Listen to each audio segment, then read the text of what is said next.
Je suis le prophète Mangwamba Vala Rémi Flamme. Dans cette période de la fête de l'indépendance du 30 juin 2024, j'adresse ma lettre ouverte aux intellectuels congolais et à la jeunesse. Ma lettre concerne votre rôle à jouer face au grand choix d'aujourd'hui et de demain. Chère élite, le moment de la conscience est arrivé.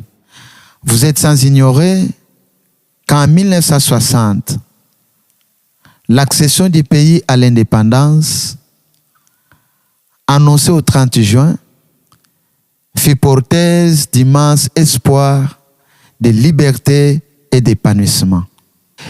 Les Congolais de cette génération se souviennent encore de la fièvre électorale qui s'empara de l'opinion avant la date fatidique.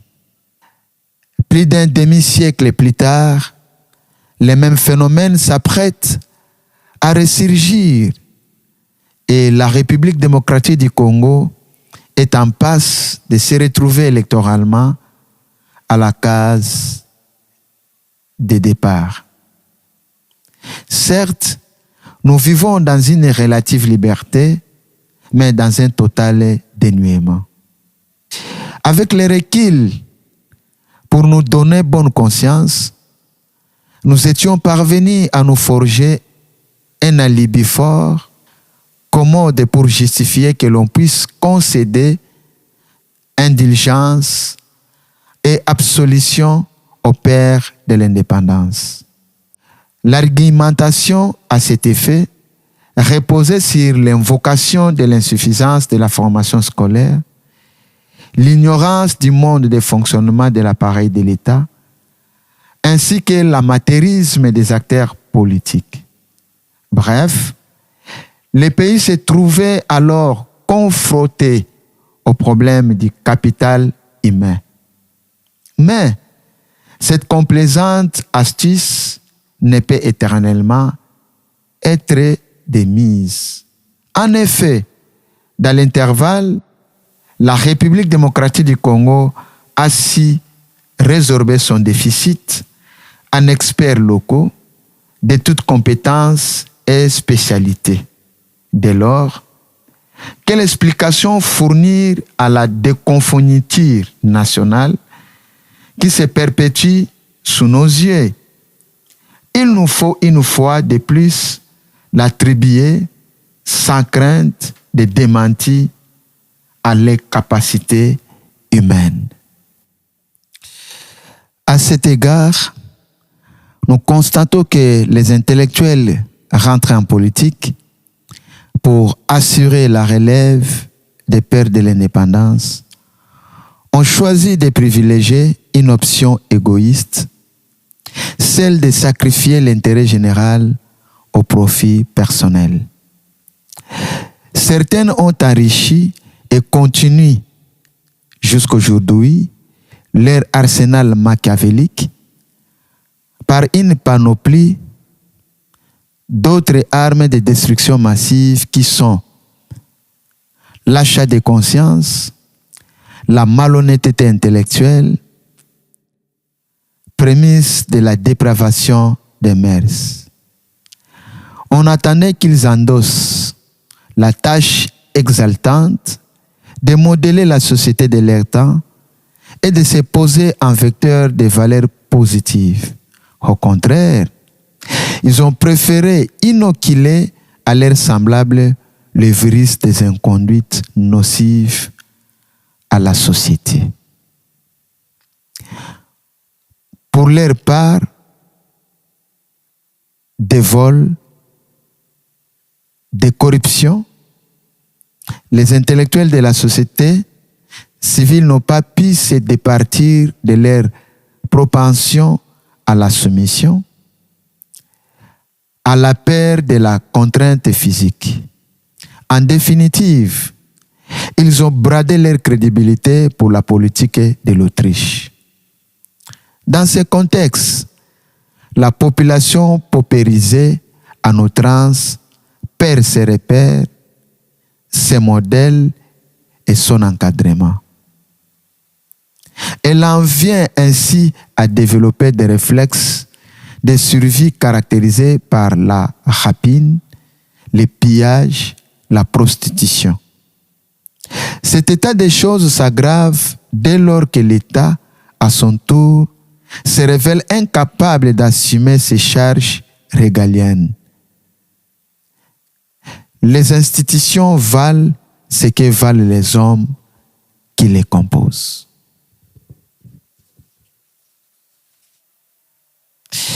Chère élite, ces constats déplorables étaient confirmés lors de la tenue de la conférence nationale souveraine. Au cours de ces assises, une large frange de l'opinion nationale était unanime à reconnaître l'impérieuse nécessité d'un changement radical de mentalité. Ce besoin vital est resté jusqu'alors un vœu pieux. Or, aucun projet de société aussi performant soit-il ne peut engendrer les progrès s'il n'est mis en application par des hommes présentant les qualités requises. Aussi, l'objet de notre lettre est-il de proposer une recette de mise en application de cette résolution, le changement de mentalité. Pour mieux nous faire comprendre, nous avons choisi d'illustrer notre propos en empruntant une métaphore, celle d'un train de passagers en partance pour une destination précisément ciblée. Dans le cas d'espèce, il s'agit de symboliser le sommet de l'État par la locomotive et son tandem, les intellectuels et les politiques par les wagons et la population par des passagers. Chargé de tracter le convoi et de l'amener à destination, la locomotive et son tandem au sommet de l'État doivent présenter des caractéristiques adaptées à cette mission. En fait, ces critères conformes aux plus hautes charges de l'État correspondent aux réponses à fournir aux interrogations suivantes en rapport au profil idéal du candidat, à savoir: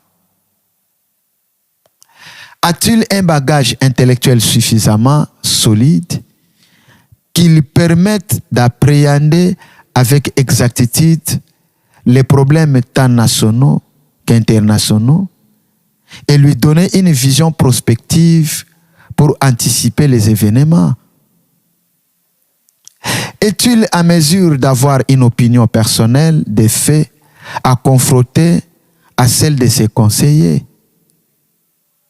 Possède-t-il une expérience de gestion d'hommes grâce à laquelle il lui sera possible de rassembler des congénères autour d'idéaux nobles?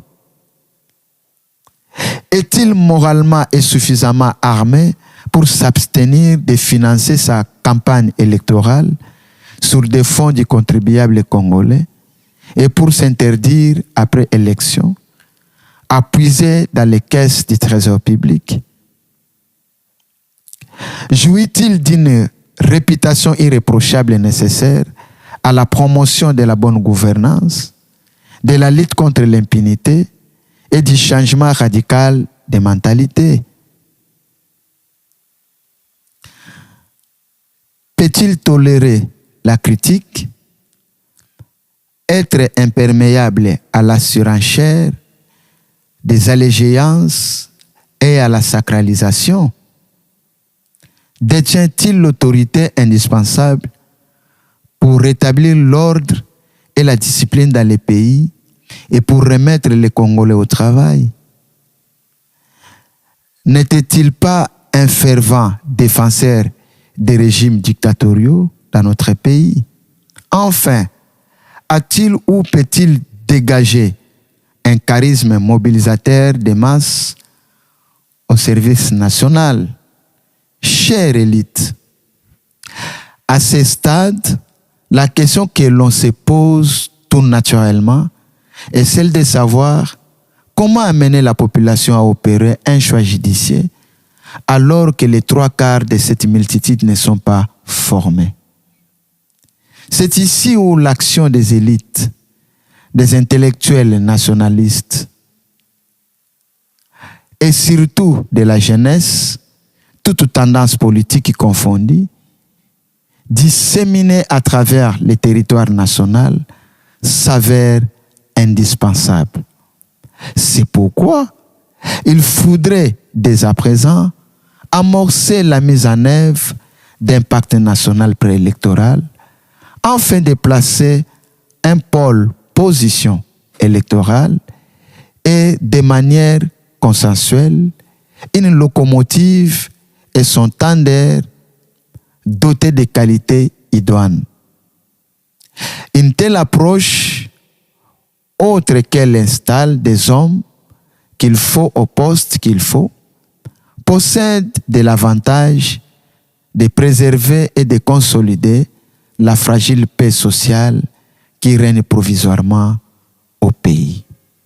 Chère élite, pour rester fidèle à la logique de la métaphore du train où les intellectuels sont assimilés au wagon, il faut différencier des autres ceux qui sont au cœur de l'action politique.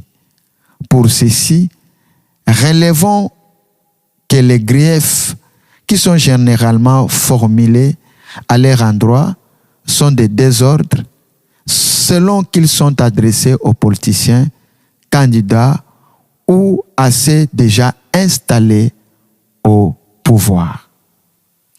S'agissant des politiques candidats, il leur est reproché tout à tour la pratique éhontée de l'achat de conscience, la création des asbelles dans le seul but de promouvoir les partis ou les candidats, l'utilisation des fonds publics pour leur campagne, le recours à l'électorat clanique ou tribal, l'usage des discours démagogiques, injurieux ou blasphématoires, l'absence de programmes en phase avec les vrais enjeux, les réflexes d'exclusion du concurrent sous diverses formes et prétextes.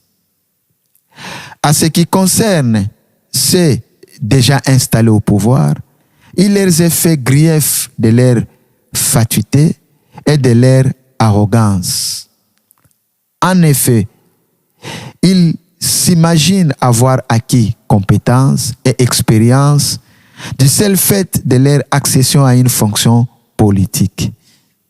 Ils se décernent des satisfecit, ils s'adonnent au clientélisme et enfin, ils confondent le patrimoine collectif avec la propriété privée, singulièrement la leur. Les autres intellectuels de la société civile et la jeunesse restent soumis et, comme dit précédemment, appliquent la politique de l'Autriche. Or, ils sont les mieux placés pour conseiller les électeurs en leur suggérant des questions du genre de celle-ci. Ces candidats a-t-il des aptitudes nécessaires pour réaliser ses promesses électorales? Comment tel peut-il convertir les insuccès de sa vie privée en réussite de sa carrière politique? D'où proviennent les fonds de ceux qui mènent une campagne tonurante?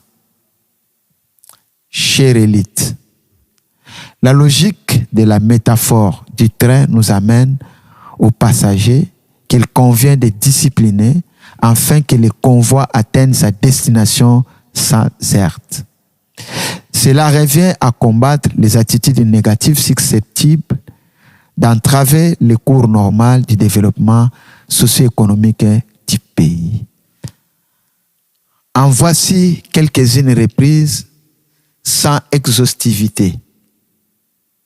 L'amalgame persistant entre religion et fétichisme, des notions incompatibles, la démobilisation des énergies consécutives à une attente but d'une solution céleste à tous nos problèmes, l'attente du miracle. La dissolution de l'autorité parentale et la perte des valeurs morales essentielles. La confusion constante de l'État avec l'autorité en place, confirmée par les pillages. L'absence de dissociation entre les biens de la communauté et les propriétés individuelles. La conception d'un État-providence dont on attend tout sans contribution en retour. La ponctualité bafouée, l'abstentéisme exacerbé, l'amateurisme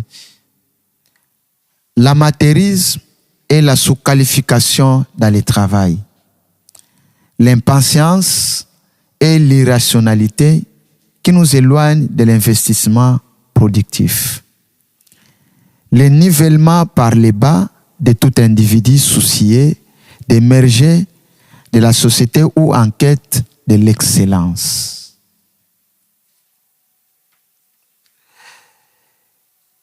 L'extraversion des goûts alimentaires et les besoins du luxe ostentatoire.